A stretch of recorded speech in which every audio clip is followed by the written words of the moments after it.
Meanwhile, a number of gun-related violence were recorded over the weekend in the United States, killing 12 people and injuring 34 others. Hans Marcial files this report. Gun violence remains to be a major problem in the United States, with at least 9 states reporting mass shootings on the 15th and 16th of July. According to Gun Violence Archive, an online repository and database, 6 states had reported mass shootings on Saturday.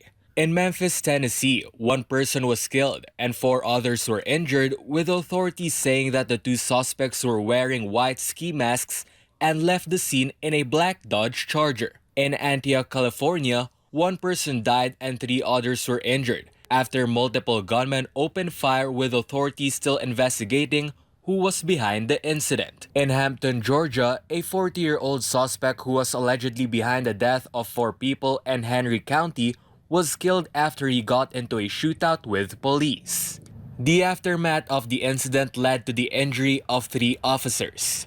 These were just some of the incidents that took place on Saturday. Meanwhile, on Sunday, gun-related violence were reported in Chicago, Illinois, Los Angeles, California, and Dallas, Texas. At least 1 person died in each of the 3 separate incidents on Sunday, while 12 others were injured all in all. The said incidents recorded over the weekend each separately led to the death of at least 1 individual. So far in 2023, the total number of mass shootings is nearing the 400 mark. This is Hans Marcial reporting, SMNL News.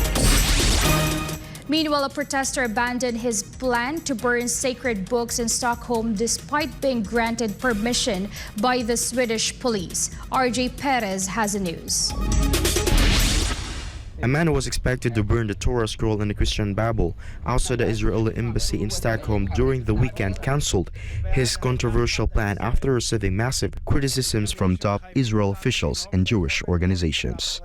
Speaking in both Arabic and Swedish, Ahmed Alush told the crowd he had never intended to burn the holy books, but instead denounced the burning of the sacred texts, such as the Quran in Sweden. The 32-year-old protester, who was also the organizer of the demonstration, said his real intention was to show the people that burning another Torah, Bible or Quran in a Nordic country is not right and will only lead to war. Sweden earned condemnation after the Swedish police granted a permit for the protester to burn the sacred text on Saturday.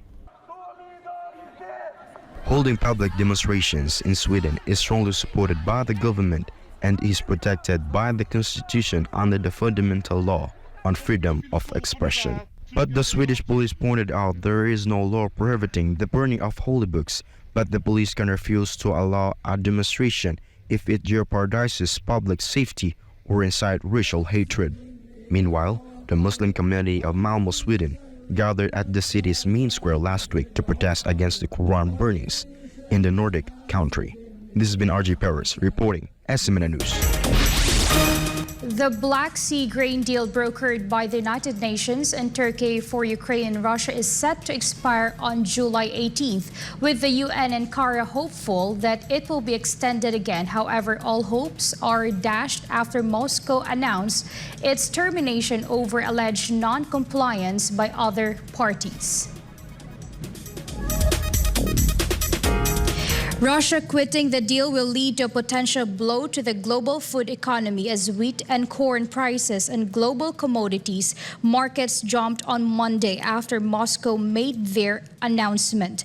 The Black Sea grain deal allows the export of grain from Ukraine, and the collapse of the pact threatens to push up food prices for consumers worldwide and tip millions into hunger.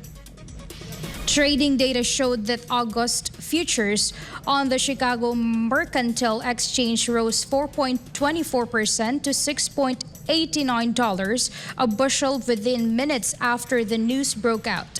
The increase somewhat subsided later, with the futures trading up 2.9% around 11:30 GMT. Corn and soybeans futures also saw increases. This also happened after Moscow earlier on Monday notified Ukraine, Turkey, and the UN Secretariat of its refusal to extend the Black Sea grain deal, guaranteeing a safe trade corridor for vessels to export Ukrainian grain out of Black Sea ports. Russia pulling out of the deal means that it will no longer provide security guarantees for civilian vessels traveling the exempted corridor of the Black Sea.